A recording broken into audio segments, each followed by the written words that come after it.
Welcome to Chillin' 101. We hope this video helps. You begin by protecting your data. Back up Mac OS with Time Machine or make a full clone to an external drive. Once done, boot into Mac OS and confirm you're an administrator. You'll need network access for updates.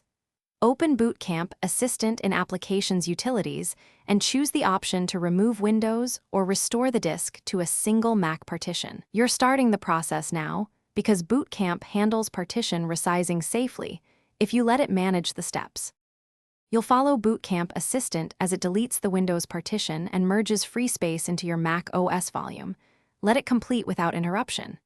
If the Remove option isn't available, open Disk Utility, show all devices, select the NTFS/Bootcamp volume, click Delete, then resize the apps or HFS Plus container to fill the free space. Make sure to verify the disk layout. If Disk Utility can't resize, you'll switch to Terminal and use diskutil commands to resize or erase volumes carefully. You finish by rebooting to confirm Mac OS starts and that your storage shows the recovered space. Once booted, run First Aid in Disk Utility and inspect about this Mac storage to verify the partition merge. Make sure Time Machine or your clone is intact so you can restore files if needed.